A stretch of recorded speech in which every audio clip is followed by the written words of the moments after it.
cold wind pierced to the bone, sweeping across the snow-covered slopes of the Little Carpathians, when on December 29th, 1610, a detachment of horsemen approached the massive gates of Čachtice Castle. This was no ordinary courtesy visit, nor even a standard inspection of the estates. At the head of the procession, wrapped in heavy furs, rode the Palatine of Hungary himself, György Thurzó, the second most powerful man in the state after the king. His face expressed a grim determination mixed with anxiety, which he tried in vain to hide from his companions. The air was filled with a heavy premonition, as if nature itself held its breath before what was about to be revealed behind the fortress walls. Thurzó arrived without an official declaration of war, but with powers exceeding any ever granted for invading the private property of such a high-ranking person. The gates opened, and a story that until this moment had existed only as frightening whispers and unsettling rumors was preparing to appear before the world in its terrifying reality. What the Palatine and his men discovered inside forever changed the perception of human cruelty and gave rise to one of the darkest legends in the annals of Europe. In the main hall, amidst luxury and wealth befitting kings, they were met by the mistress, Countess Elizabeth Báthory. At 50 years old, she retained remnants of her former grandeur, carrying herself with that unwavering confidence that only belonging to one of Europe's most powerful families can bestow. However, this evening became a point of no return. The Palatine did not waste time on courtly bows. His men, spread throughout the castle, had already come across the first evidence that the rumors were not lies. In the cellars and remote rooms, young girls were found. Some had already left this world, their bodies bearing traces of unthinkable ordeals. Others were in a state of extreme exhaustion and fear, awaiting their turn to share the sad fate of their predecessors. It was this moment, frozen in the icy silence of a December night, that marked the beginning of the end for the Lady of Čachtice and the birth of a myth that would stir the imagination of descendants for centuries. But to understand how one of the most educated and influential women of her time found herself at the center of such a monstrous scandal, one must rewind time and look at the world that spawned her. The Hungarian kingdom of the second half of the 16th century was a bubbling cauldron at the crossroads of civilizations. It was a land torn by constant wars with the Ottoman Empire, a territory where a human life was worth no more than a handful of coins, and violence was an everyday language of communication. Elizabeth was born on August 7th, 1560, into a family whose influence could rival that of the king. The Báthory clan gave the world Transylvanian princes, military commanders, and even King Stephen Báthory of Poland. This was the blood of rulers accustomed to commanding the destinies of thousands of people. The girl grew up in an atmosphere where power was absolute, and the submission of the lower classes was a natural law of the universe. From an early age, Elizabeth observed how justice was meted out in a feudal estate, where the punishment of servants was not just the norm, but the duty of the master. However, her childhood was also marred by strange episodes that historians would later interpret in two ways. It is known that she suffered from seizures resembling epilepsy, which in those days were often associated with possession or a divine sign, depending on the context. Her education was brilliant for a woman of that era. She was fluent in Latin, German, and Greek, and understood politics and governance. At the age of 10, she was betrothed to Ferenc Nadasdy, the son of another powerful magnate. This union was intended to combine vast landholdings and strengthen the positions of both families. The wedding, which took place when the bride turned 15, was a grand event, attended by thousands of guests. Ferenc, nicknamed the Black Knight for his ruthlessness in battles against the Turks, became for Elizabeth not just a husband, but also an example of how to rule estates with an iron fist. He spent most of his time on military campaigns, defending the borders of the Christian world, while Elizabeth remained the full mistress of vast territories.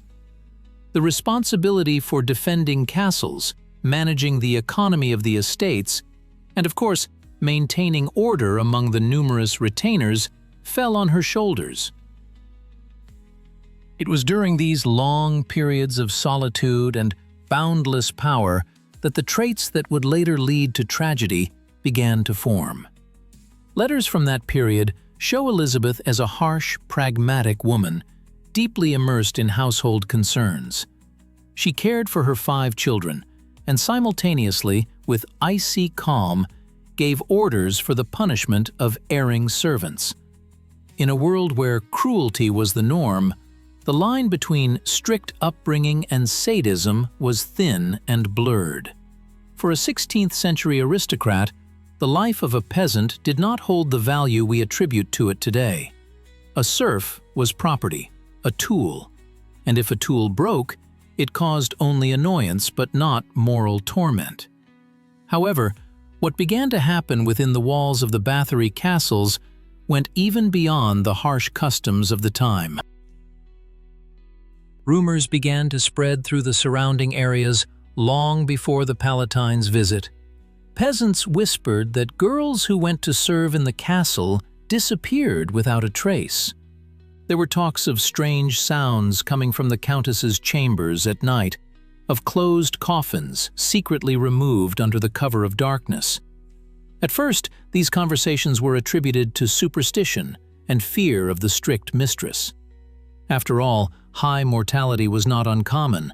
Epidemics and diseases regularly claimed lives. But the number of disappeared people grew, and the nature of the rumors became increasingly sinister.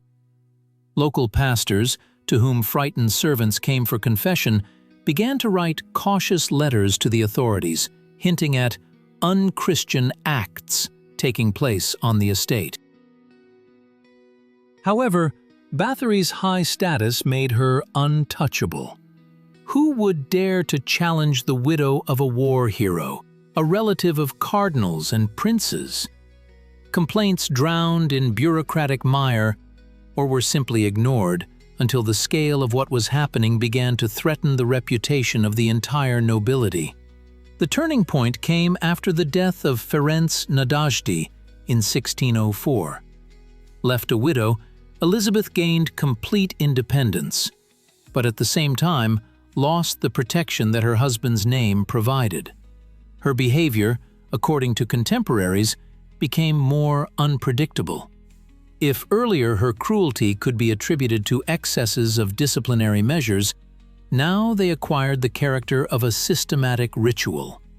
During this period, an external conflict began that would lead to her downfall.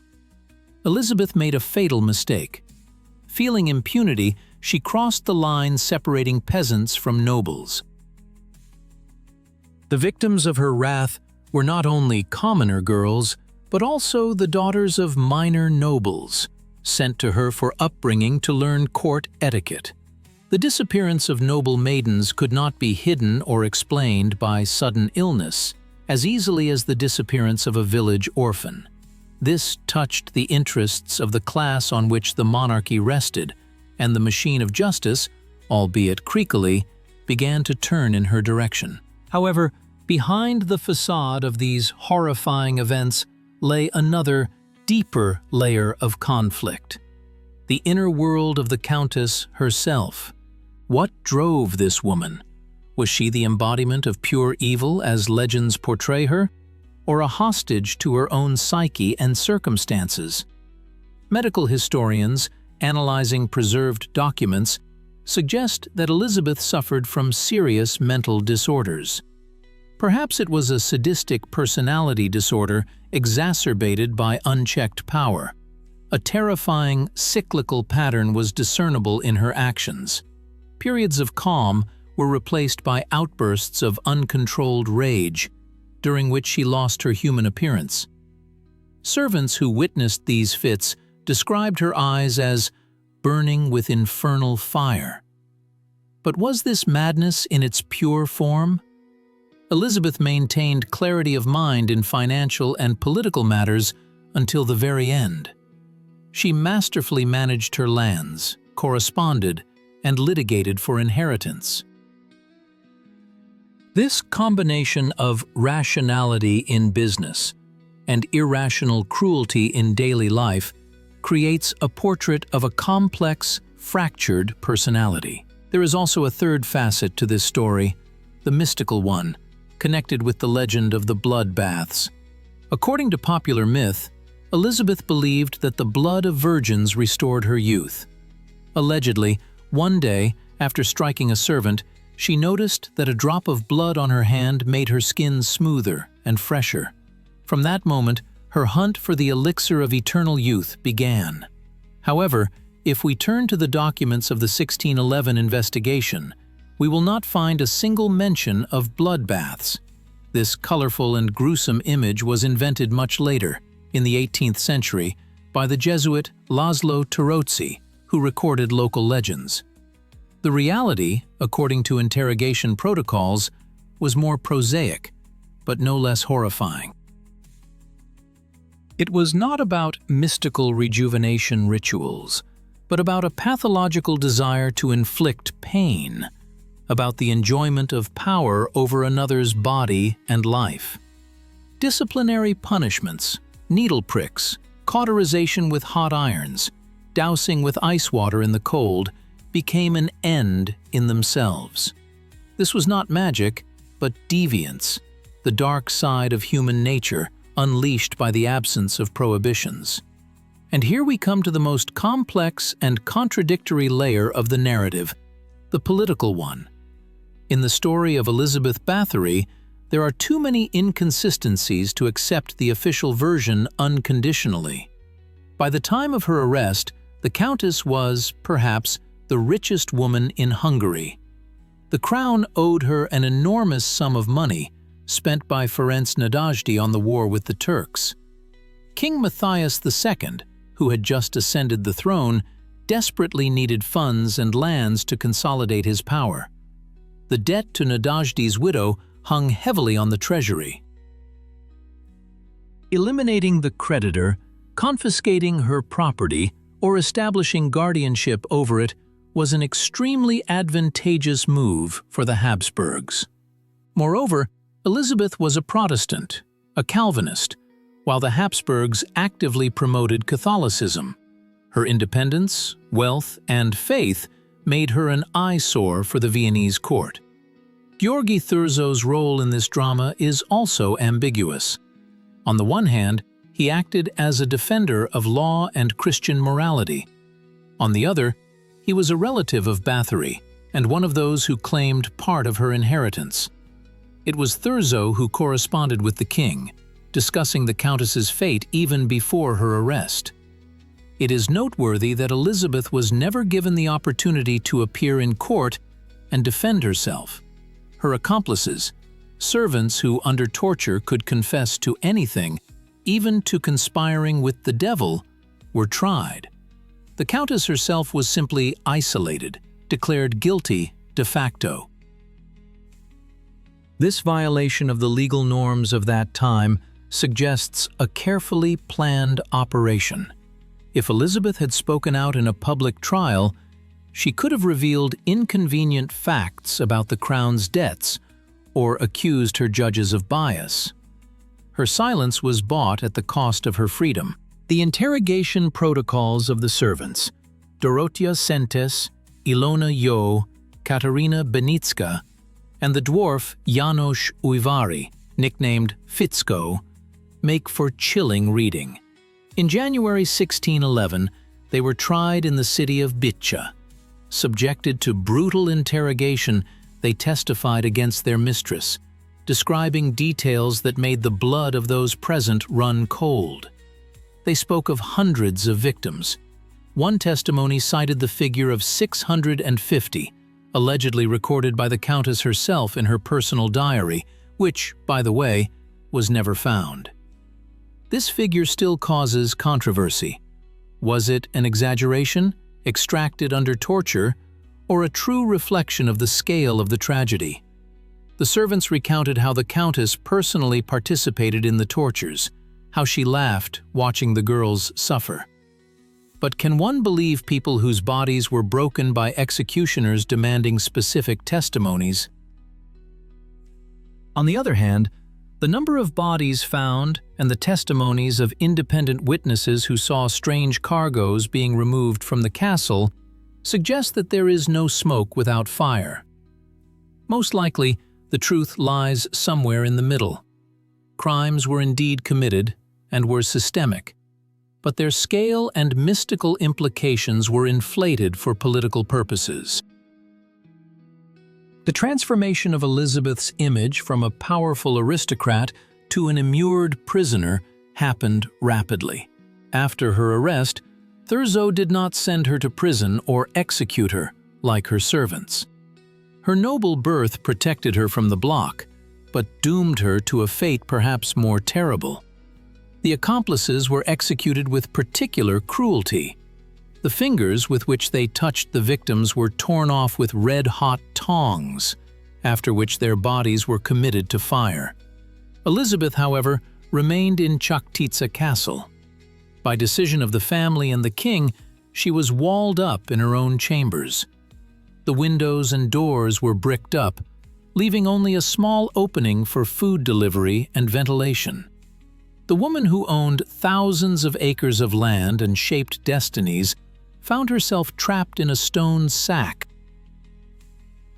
alone with her thoughts and the ghosts of the past. She spent 4 years in complete isolation. We can only guess what she thought about during those endless days and nights. Did she repent? Did she consider herself a victim of injustice? Or had her mind finally plunged into the darkness of madness? Guards reported sometimes hearing her footsteps or a faint whisper, but more often only silence emanated from behind the wall. She died on August 21, 1614. Her passing was quiet and unnoticed, contrasting with her turbulent and bloody life. Death put an end to her earthly existence but opened a new chapter, a chapter of eternal life in legends and nightmares. The Countess's body was initially buried in the church of Čachtice, but due to protests from local residents who did not want the monster to rest near their ancestors, the remains were moved to the family estate in Exed. The location of her grave today is unknown, as if the earth itself decided to erase the memory of her physical presence. The story of Elizabeth Báthory is not just a tale of a maniac in a skirt. It is a complex tapestry in which feudal omnipotence, female psychology in a patriarchal world, political intrigues, and the human propensity for myth-making are intertwined. In the Age of Enlightenment and later, in the 19th century, her image transformed under the influence of Gothic literature. She became a vampire, a symbol of aristocratic degeneration, the embodiment of absolute evil. But if we strip away the layers of folklore, we are presented with the tragedy of a person who was given absolute power without moral constraints. It is a story of what happens to a soul when it meets no resistance to its dark impulses. In the modern context, the figure of Báthory raises new questions. Feminist researchers try to see in her a victim of a male conspiracy, a strong, independent woman who was eliminated by men coveting her wealth. This version has a right to exist, considering the king's promissory note and the absence of a proper trial. Undoubtedly, the political motive was strong, but it does not negate the fact of the bodies found and the testimonies of dozens of witnesses. Most likely, the Habsburgs used the Countess's real crimes as a convenient pretext to solve their financial and political problems. This is a classic example of how truth becomes a tool of manipulation. Báthory's atrocities were horrific in themselves, but their use in a political game adds cynicism to the story. The paradox of the situation is that the __0_ became the most famous representative of her illustrious family, overshadowing kings and generals. Evil, even if exaggerated by legends, possesses an attractive power for human memory. We are horrified by her deeds, but cannot look away. Čachtice Castle today lies in ruins. The wind, as it did 400 years ago, wanders among the remains of stone walls. But now these walls are silent. Tourists who come here in search of thrills see only picturesque ruins on a hill. But if you linger there until dark, your imagination begins to paint pictures of the past. The light of torches, shadows on the walls, screams muffled by thick stone. The lessons of this story are relevant today. It reminds us that absolute power corrupts absolutely, and that impunity breeds monsters. Elizabeth Báthory was not born a monster. She became one in conditions that allowed her to treat other people as things. This is a warning about how easily a person loses their human form when external and internal restraints disappear. At the same time, it is a story of how easy it is to manipulate facts, transforming a person into a myth.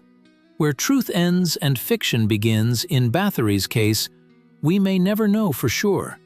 Many documents are lost, testimonies are contradictory, but it is this incompleteness that makes her image immortal. Looking at Elizabeth's portrait that has come down to us, a pale face, a high forehead, a calm, even somewhat cold gaze, it is difficult to believe that behind this aristocratic appearance lay an abyss of cruelty. Or was it a mask, behind which hid a woman cornered by enemies and her own demons? History does not provide unambiguous answers. It only provides facts and legends, inviting everyone to draw their own conclusion. But one thing is for sure, the tragedy in Čachtice became a mirror reflecting the darkest aspects of the era, and the shadow of the quote, "One will long fall on the pages of history," reminding us of the fine line between greatness and madness. Mentally returning to that December night of 1610, when György Thurzó's detachment entered the castle, we understand that it was not just an arrest. It was a clash of two worlds, the world of feudal arbitrariness, fading into the past, and the world of a new order, where even the highest aristocracy could no longer feel completely safe. Elizabeth Báthory became a symbol of this transition, a bloody sacrifice on the altar of changing times. Her fate is an eternal reminder that behind the closed doors of palaces, secrets capable of shaking the world can be hidden, and that truth, buried under layers of lies and time, sometimes never finds its way to light, remaining an eternal prisoner of stone walls and human memory. And today, when we look at the ruins of Čachtice, we see not just stones, but a monument to human cruelty and perhaps one of the greatest judicial mysteries in history. Ultimately, the story of Elizabeth Báthory leaves us with an uncomfortable question. What exactly creates a monster? Is it nature, nurture, unchecked power? Or perhaps a society that first turns a blind eye to crimes and then uses them for its own ends? Everyone must find the answer to this question for themselves by peering into the dark depths of history and their own soul. Meanwhile, the wind over the little Carpathians continues to sing its endless song, carrying away the secrets of the Blood Countess, leaving us only the echo of her footsteps in the empty corridors of time.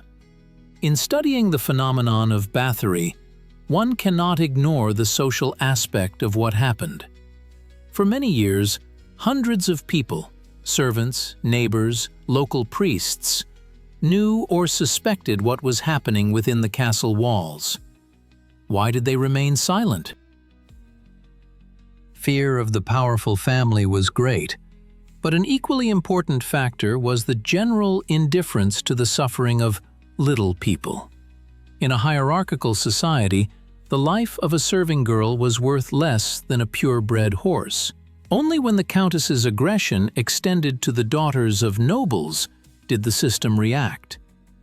This is a bitter truth about the nature of social justice of that time, which protected only the chosen few. The tragedy of peasant girls was merely background noise to a grand history, until that noise became too loud to ignore. No less interesting is the question of the accomplices. Ilona Yo, the countess's former wet nurse, Dorothea Sentes, an old servant, and the young servant Fico. What compelled them to participate in these horrors? Fear of their mistress, sadistic tendencies, or perverted loyalty? At their trial, they tried to shift the blame onto each other and the countess, but their active role in the tortures was proven. This raises the problem of the banality of evil. How ordinary people become instruments of monstrous crimes, following orders and gradually losing their moral compass. They were Elizabeth's hands, without which her desires would have remained mere fantasies. Their fate was sealed. They became scapegoats, while the main architect of the nightmare escaped public execution, formally preserving the family's honor but losing everything else. A look at Elizabeth through the prism of 17th-century medicine also provides food for thought. At that time, epilepsy and hysteria were treated with methods that could themselves seem like torture. Perhaps the countess herself was subjected to painful procedures in childhood and youth, which deformed her perception of pain and compassion. Pain became a familiar companion for her, a language through which she communicated with the world. If she herself suffered from unbearable headaches and seizures, then the sight of others suffering could bring her a perverted relief, creating the illusion of control over pain itself. This does not justify her, but it adds another stroke to the portrait, making it more complex and tragic. The legend of Báthory lives its own life, separate from historical facts. She has become part of pop culture, inspiring writers, directors, and musicians. But behind the glossy image of the vampiric figure, the real human drama is lost. The drama of a woman who had everything but could not cope with the demons within herself. The drama of mothers who lost their daughters. The drama of a state that preferred a deal to justice. Studying the real protocols, we see not a Gothic fairy tale, but a dirty, cruel reality, full of pain, blood, and betrayal. And this reality is far more frightening than any fabrications about bloodbaths, because it shows what a human being is capable of when all restraints are removed. Concluding our immersion into this dark era, it is worth noting that the Báthory case became a peculiar turning point. It showed that even the highest walls cannot hide crimes forever. It demonstrated the crisis of feudal morality and the beginning of the formation of legal consciousness, albeit in an rudimentary, distorted form. The trial, however politicized it may have been, set a precedent. Those in power can also be held accountable. Although Elizabeth avoided the block, her fate, lifelong imprisonment in her own bedroom, became a formidable warning to the entire aristocracy. The echo of this trial reverberated throughout Europe, forcing many to ponder the limits of their power. Thus, the figure of Elizabeth Báthory remains an eternal monument at the crossroads of history, mythology, and human psychology. She is a reminder of how dangerous it is to let the darkness within us take over, and how important it is to remember the victims whose names have been erased from memory, but whose fates became the foundation for a terrifying legend. And as long as the world stands, people will return to the story of the Blood Countess, trying to unravel the mystery of her soul and understand where the line between human and beast lies. The silence of Čachtice Castle holds this secret, and perhaps it is precisely in this silence that the most important answer lies. An answer about the value of every human life, which cannot be taken away for the sake of power or pleasure or an illusory eternal youth.